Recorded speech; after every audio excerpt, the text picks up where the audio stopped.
Hey everybody, what's going on? Hexlex here with another Master Duel video for you. So I've got yet another 60 card deck for you all today, another zombie inspired one per the release of the latest structure deck there, the zombie one that came out at the same time as the newest selection pack.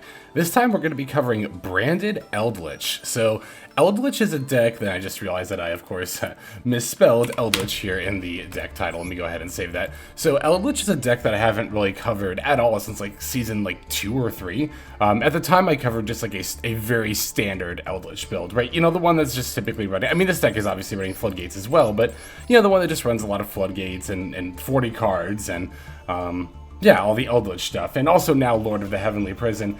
I haven't really covered the deck much at all, or not even much at all since then, because one, I didn't really feel there was too much to update. Like, I kind of considered when Lord of the Heavenly Prison came out doing a little update to include that in the deck as well. And then, you know, other than that, like I said, even with that inclusion, that doesn't really change too much about how the deck plays. And there's not a whole lot, I don't think anyway, interesting to show as far as like combo lines or decision trees. You know, it's an effective strategy, but it's a relatively boring one to just summon Eldlich and set a bunch of floodgates and pass. But this strategy is a bit more exciting, and we're going to show you, not only will I talk about, of course, you know, how the deck functions, but we'll show you in some games coming up here.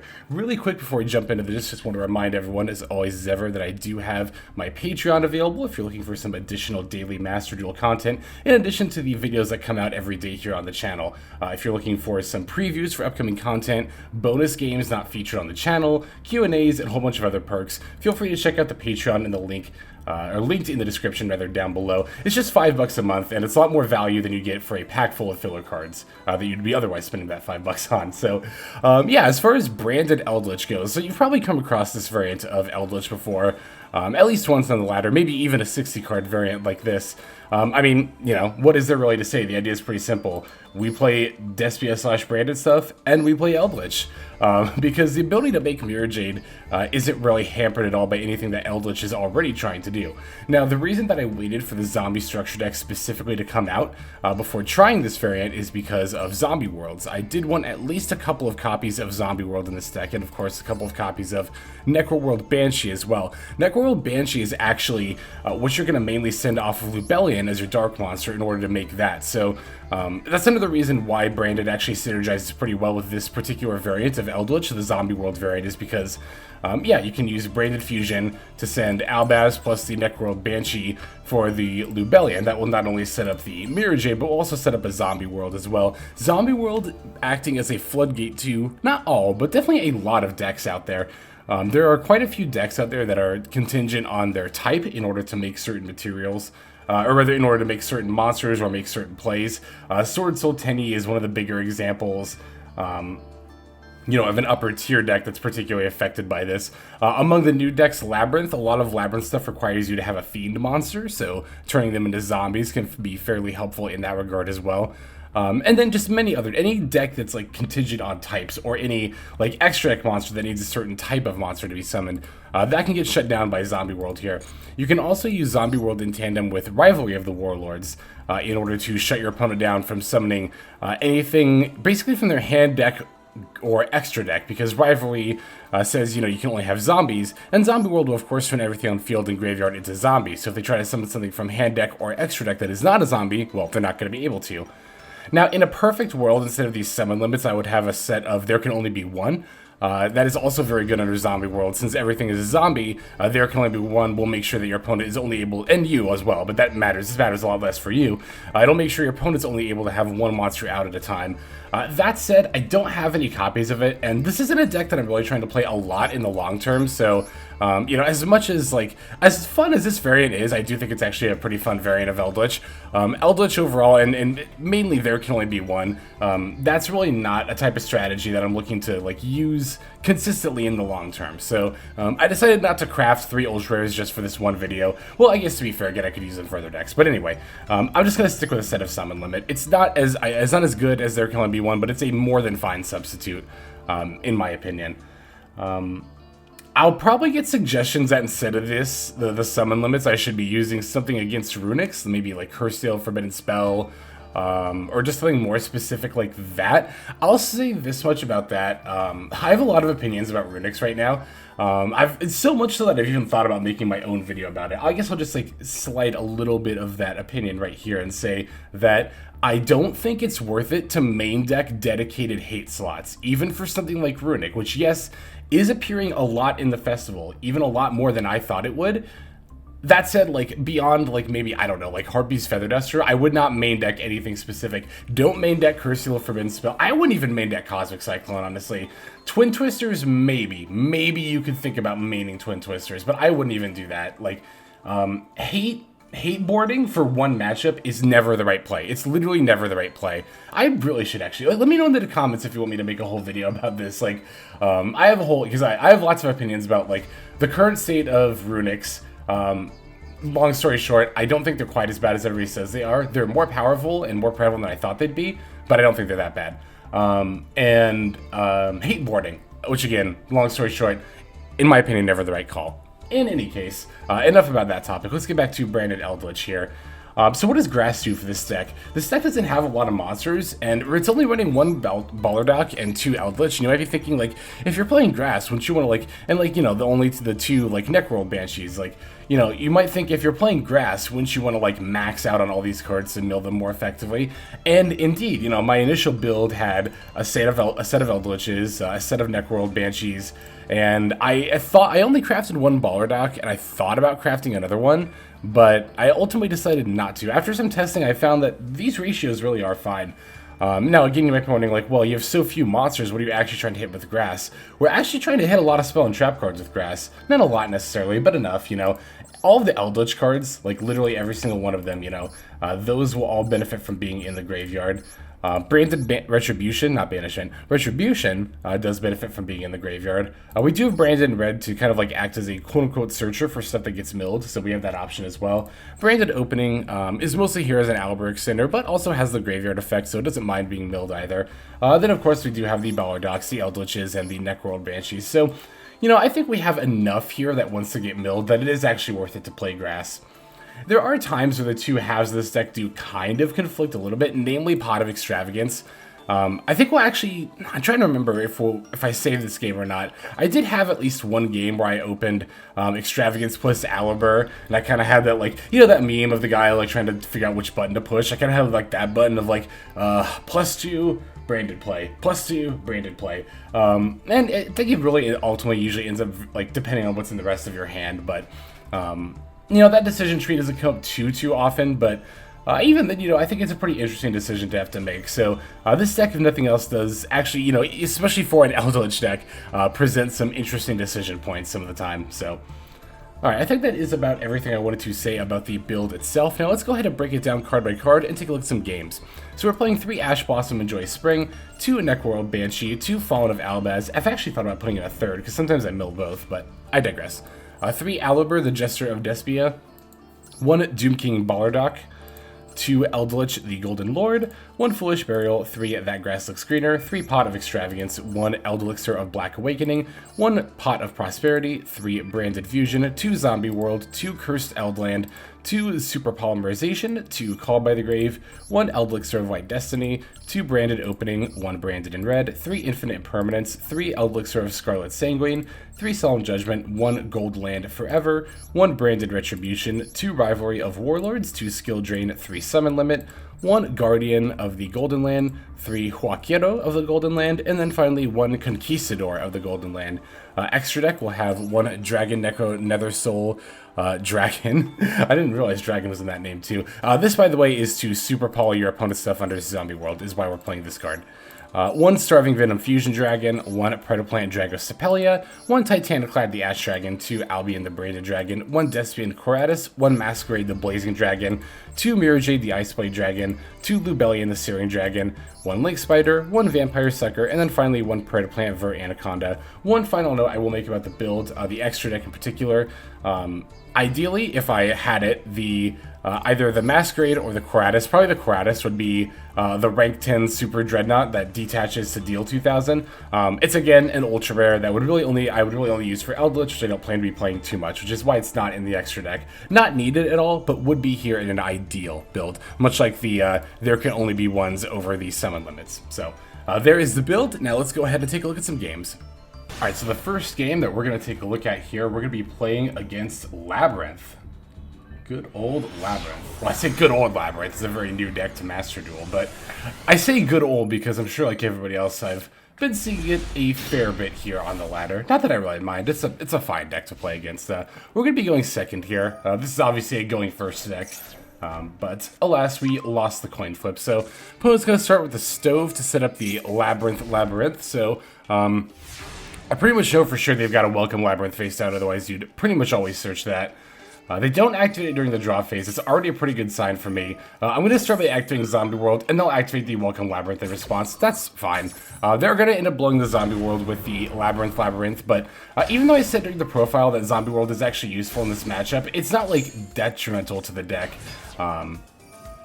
you know, to the extent that I feel the need to, like, super make sure that I have Zombie World in play. No, it's fine. So, but yeah, I'll just use their monster in order to summon my own Starving Venom Fusion Dragon. They will get the Dogmatica punishment off, but, you know, at this point, I'm going to be able to call by their Lovely Lady. Not Lovely Lady. It's not actually called Lovely Lady. It's just called Lovely Labyrinth. I always get that mixed up. I'm able to exile their banish their lovely Labyrinth. Kate's I've been playing a lot of Magic lately. I don't really care if they get the Stove back. That's fine. But I am pretty low on resources. My opponent is too. Fortunately, though, as always as ever with Eldlich, you know, their cards do have the ability to recycle from graveyards, so I end up getting a Scarlet Sanguine set. So I will have an Eldlich, and I do get another Zombie World in play, which is going to have, like, relatively minor benefits here. I guess the main thing it's going to do is keep the Labyrinth from bringing back another Fiend monster later down the line. So here I'm going to Imperm the Ariana, just to make sure they're not getting any more searches. It's pretty unlikely that their one face down card is going to be enough to, like, stop me. They don't even, well, they go straight to end phase. I guess they didn't attack because they knew I had the Scarlet Sanguine, but it's technically still right to attack there. You can just, like, not, you know, you can cancel the attack, or, like, you know what I mean. Rip a Branded Fusion. That's definitely a very good card to top deck here. Although I don't have anything in hand to set up for the Lubellion, so I'm actually going to make an Albion and see if I can attempt to go for game here. I'm going to send the Eldlich, but my opponent's got an Ice Dragon's Prison, so yeah, not going to be able to fuse with that Albaz in the graveyard.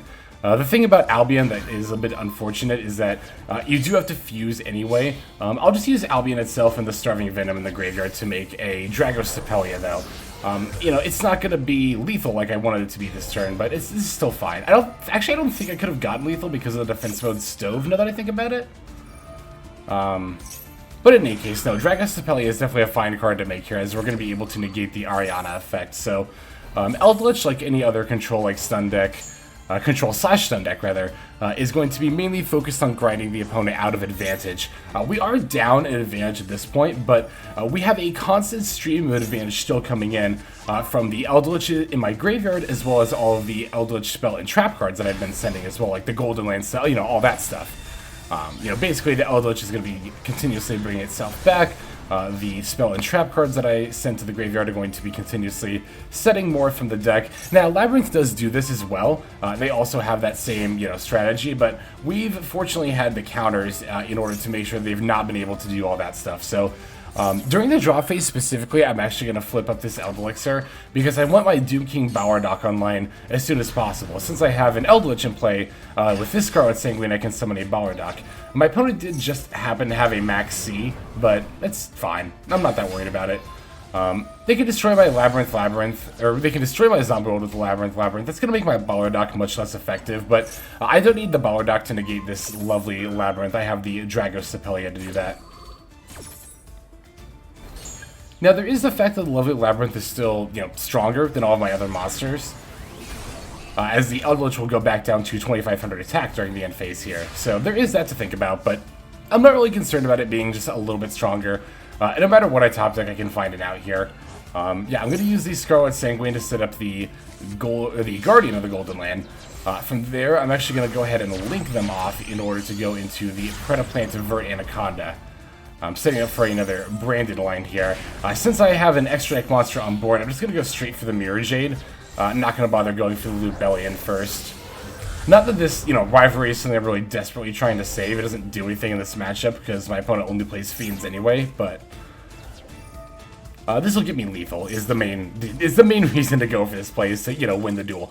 And, funnily enough, even if I hadn't had the means to summon that other Eldlich, at that point, both of my opponent's lovely ladies were banished, and I don't really know that my opponent, and, they were pretty much in top deck mode, so wouldn't have had too much luck coming back, even if I didn't have lethal that turn. But, the Eldlich would have come down with 3,500 attack points, and my opponent had 6,100 left. I had 6,500 total damage on board. So, yeah, there's that game. Now let's go ahead and jump straight into the next one. So here we have actually yet another duel against Labyrinth. I guess we're just going to be Labyrinth bullies. Showing them who the real trap-based deck is around here. Now, I actually, I like Labyrinth more than Eldlich as a back row based deck overall, but anyway, going second again here. Once again, not ideal for this deck, especially when you see that we opened Skill Trade at Summon Limit. We definitely would have rather had those face down. Now that I think about it, I don't think in any of these games I actually end up flipping up a single Floodgate. Well, that may be a mini spoiler for this game, but I guess spoiler alert, pretty sure I don't end up using either the Skill Drain or Summon Limit here. In any case, we managed to get off a Grass is Greener, so let's see what all we milled. We start off by milling the Eldlixer, which is great. Eldlixer plus, I think we have an Eldlich in here. Yeah, we do have an Eldlich in here, so that's great. One of the Eldlixers plus an Eldlich is an instant Eldlich to the board, plus a search for a Golden Land card during the end phase. That is honestly like one of the main reasons to Grass. We also managed to mill the Balerdroch, that's good. I don't think we're going to actually be able to get the Zombie World in play, unless we use the Eldlixer of Black Awakening for the Necroworld Banshee. Once we have the Eldlich on board, that is. Otherwise, let's see what else is in here. Okay, I did actually have a Huaquero already in the graveyard, so I actually should have, and I had the Guardian in my hand, so I actually should have gotten the Conquistador here. I would have gotten an additional search. It's not really going to matter, but it was technically correct to get the Conquistador. I usually try to, I don't know, for some reason I usually want to save it, because it's limited to 1, but it's really no need. It's just a pop, like, there's honestly no reason for that card to be at 1, frankly. That card could be at 3 and it would be fine, but, yeah, whatever. Anyway, so yeah, I will end up using the Eldlixer of Awakening to get the Necroworld Banshee in order to establish the Zombie World. That way I can get my Balerdroch down on board during the standby phase. So I set all my face down cards, including the Branded Fusion, because actually if you look at my graveyard, I forgot to point this out as well, I did end up milling both Albaz. I mentioned this briefly during the deck profile, but I've thought about putting in a third copy because this isn't the first time this has happened this game. And I don't know, it's only happened twice, but I feel like it's 2 times too many still, so I'm thinking about putting in a third Albaz to avoid that in the future, but the Bluff set Branded Fusion actually does bait my opponent into destroying it, which is nice. So there's that, we have that going for us. Standby phase, Balerdroch is coming back, so we have that going for us as well. The opponent's going to drop a Chaos Hunter, which, I don't know, this is like, I know this is anti-runic tech, although there are other decks that banish. I still don't think this card is good. I guess this is probably the one deck where you could maybe get away with playing Chaos Hunter. Even then, I'd be very wary. Don't play Chaos Hunter in any other deck, by the way. Like, if you're not playing Labyrinth, because it's a level 7 Fiend, well, even then, like, or because it's a Fiend, level 7 doesn't matter. Because it's a Fiend, like, I guess maybe you could play Chaos Hunter. And also because not being able to banish actually does hit multiple archetypes. But like, okay, like Eradicator Epidemic Virus, like, yeah, it hits me because they get to call trap cards here. That doesn't mean it's right to play it. Yeah, the card does like nothing against most decks that aren't runic. Just don't play Eradicator Epidemic Virus. I'm like begging you at this point, not even because I'm playing runic. I mean, you all know I'm playing a variety of decks. I don't give it, like, I don't care if other people are like hating on runics. I'm saying for your own deck's consistency's sake, don't play Eradicator Epidemic Virus. It's not a good card in a best of 1 format. If we were in a best of 3 format and you could side deck it, like, yeah, of course, like, throw some in your side deck. But I've talked about this before on the channel. I don't think it's a good idea ever, literally ever, to play side deck cards in your main deck in Master Duel in a best of 1 format. But anyway, that's just me rambling about that again. So yeah, I'm gonna bring back my other Eldlich here. I've got that plus the Balerdroch on board. So once again, we've just been able to outgrind Labyrinth. And I think this really just does go to ultimately show that, like, when it comes to Eldlich versus Labyrinth, which is the better deck, it is just Eldlich right now. Labyrinth is the more fun deck. It's the one I like more. It's the one I wish was better. It's going to get more support in the future. That could potentially push it above Eldlich. That'll be very meta, depending on what the meta looks like at that time, though. But in any case, yeah, no, as much as I hate to admit it, yeah, no, Eldlich is honestly just overall the better deck between the two. Is Eldlich better than Runic? That's actually a really good question. And it, you know, even a few days ago, I would have said, oh, Eldlich is definitely better. And I think Eldlich is probably still the better deck, but Runic might actually be better. I should probably have my own video about this. I should just make my own video about this at this point. I've talked about it enough, but yeah, no, at this point, yeah, you can see we very much managed to outgrind our opponent in terms of advantage, like very, very easily in that game. So Wingy just ended up surrendering there as soon as we dropped out the Necroworld Banshee. Although I think I might have been out of Zombie Worlds at that point. Not that it really mattered. I brought out the Banshee mostly for damage anyway, but yeah, I'm not going to look through this. I think I might have been out of Zombie Worlds at that point. I don't remember. But yeah, let's just go ahead and go on to the next game. All right, so this duel... Oh, you know what? I actually forgot to look and see what deck I was playing against, because Duelist Cup games, you can't confirm your opponent's deck, which I guess makes sense. I mean, even though the odds of you actually running into that opponent again are, like, slim to none, but, whatever. So we're going second yet again. I didn't realize how many of these games I saved I ended up going second. So, okay, yeah, so this game we're playing against Sword Soul Tenyi. I haven't run into this deck hardly at all in the Duelist Cup. I definitely underestimated the prevalence of the new decks overall in the Duelist Cup, but when I was making that tier list anyway, I already left a comment on it about that, but in any case. Oh, yeah, so this game, I remember this game now, because my opponent threw out this Max C. I don't know if it's just because, like, I don't know what was going on here. I don't know if they, like, just, they might have just absent-mindedly clicked yes, like, you know, to activate it. I've certainly done that a couple of times, so I'm guessing that's just what happened here. But anyway, no, I'm just going to go ahead and take my turn here. Fortunately, the opponent did not have a strong opening at all. It seems like all they really had was the Ashina. So, you know, special Ashina go into Monk, go into Vishuddha, and then pass. Like, they didn't even have, like, an Adhara to normal summon or anything. Or, like, a Veiler or anything to normal summon with that. So, I mean, we'll take that. I'm totally fine with that. So, here with this hand, I'm just going to go ahead and flop down the Pot of Extravagance. Since I don't have the branded... not the Branded, the Aluber in hand, I'm not going to really hesitate to drop the Pot of Extravagance at all. Usually, your mills will be fine with Extravagance. Like here, we definitely still have everything we need in the extra deck, but, you know, there are times where you Extravagance away both Lubellians and it kind of sucks, or like both Mirror Jades, but like even in those scenarios, I think it's fine. It's not like the game's unwinnable at that point. Opponent's going to Max C, question mark, in response to Pot of Extravagance. At this point, I'm wondering, like, maybe they're just, like, using the Maxis willy-nilly. Even though it's not right to Maxi at all here, I'm still going to call by it. Because here's the thing, right? I could just, you know, set some cards and pass and do nothing. But I don't really have good cards to do that right now, right? Even with the Imperm. Well, I guess the Imperm probably would have been enough, but I don't really have the best cards to do that. I don't want my opponent to top deck into live plays, like off of one card. So I'd rather just go ahead and call by the Maxi. I don't think I'm going to get much other use out of call by here anyways. I'll just call by the Maxi. I almost didn't. For what it's worth, that was a pretty close decision point. I almost did not call by that Maxi and just set some cards and pass. But I ultimately decided not to. I ultimately decided to just play through it anyway. And my opponent concedes at that point. Either way, I knew not giving my opponent draws off that Maxi was correct because, like, I'm not an OTK deck at all.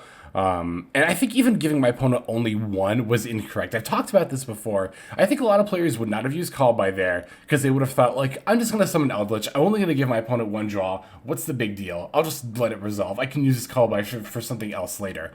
But in this particular scenario where the opponent's, like, low on cards and clearly did not have plays on their first turn, I don't want to give them any draws at all. I want them to have one top deck and I want it to be terrible. And the odds of them having good top decks are obviously going to increase the more top decks they get. So, my priority here is to make sure they don't draw. Plus, like, again, it's easy to think something like, because I was thinking this in that scenario, like, oh, I could potentially, you know, use this Called By for something else. But I ultimately decided to just use it on the Maxi, because it's like, yeah, I could have used it on something else, but like, what really? The Vishuda? Like, I don't really care if they bounce my Eldlich. If they're not drawing any other cards, and that's like the entirety of their turn, that's fine, whatever, I don't care about that. I'm, again, mainly concerned about them top decking, like, a Moye, or again, even, like, with the Vishuda on board, it could have even been, like, an Adhara or a Veiler, and then just going for a Love-Late Synchro. There was the option to put down Zombie World, to let the Maxi resolve, sit some cards, and put down Zombie World.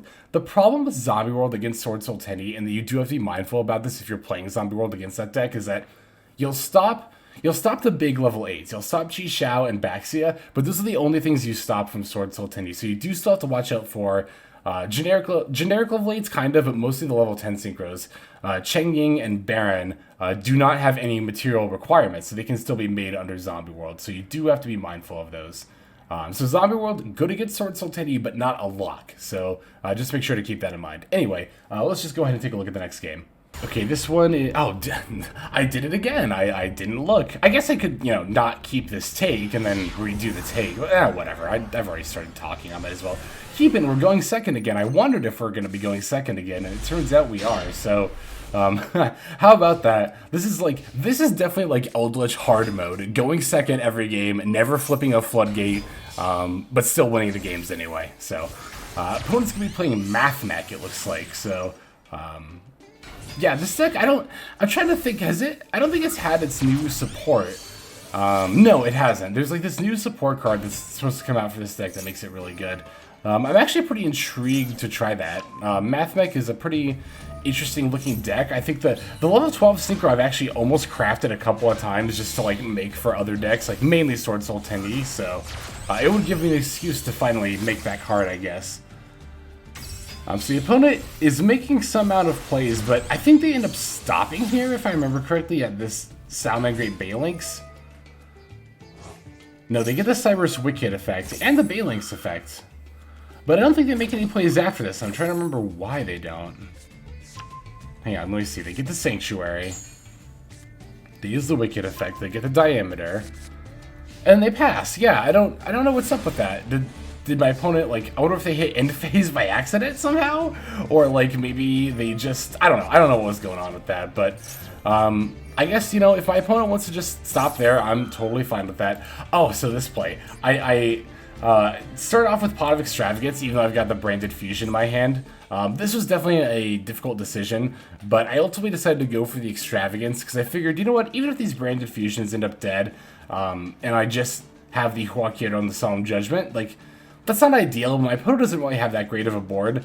If my opponent had ended on a scarier board, I probably would have just gone for the Branded Fusion, but given how weak my opponent's board is, I'm willing to take the risk and fire off this Extravagance, and I'm actually rewarded for it. One, in my random mills, I didn't mill both my Lubellians or either of my mirrors. I only milled one Lubellian. That's the main thing I milled that I'm like worried about here. So that's fine if we only mill one Lubellian.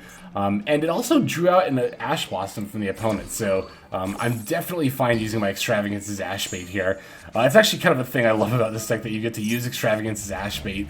And then like when your opponent ashes it, then you're like, all right, Aluber / Branded Fusion. I feel like your opponent's like, wait, what? Wait, what? So I'm definitely going to discard the Balerdroch here, especially since I'm sending the Necroworld Banshee off of the Branded Fusion there. So this is the line I was talking about in the profile that's so good that you can end on, where you're getting the Mirror Jade online, banishing the Wicked, by the way, because it can't be destroyed by battle. So I definitely want to make sure it gets off the board. Don't want to give my opponent a free link too for no reason during their turn. So yeah, I'll use the Banshee to establish the Zombie World. I got the Huaquero and the Solemn Judgment down, as well as the Branded Retribution. I thought about setting Branded in red instead, but I don't know. Getting Albaz back here doesn't... Well, Albaz isn't even in here. It's banished, so never mind. Yeah, okay, so that's why I didn't get Branded Fusion, or Branded in red, rather. I'm just going to get the Branded Retribution, and then I get the Balerdroch back here. So, opponent's got a Feather Duster. I'm just going to flip up this Solemn Judgment.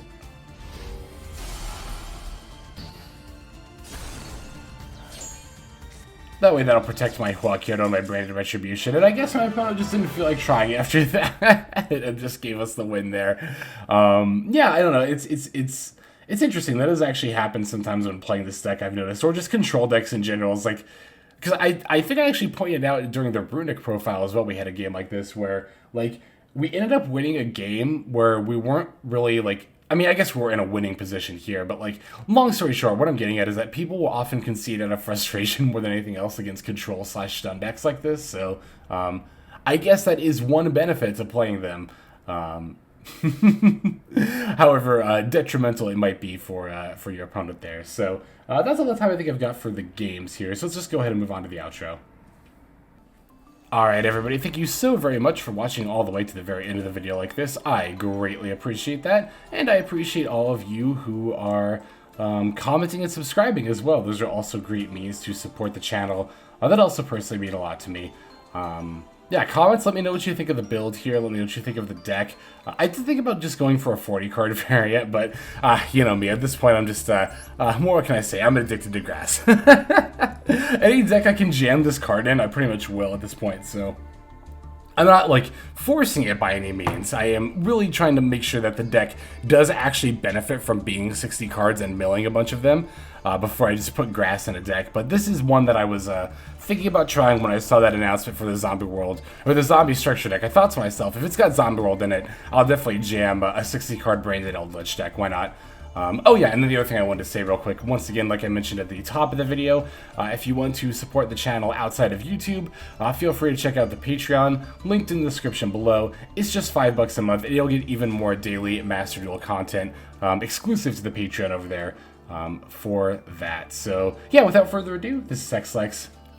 I'm signing out, and I hope you have a fantastic day.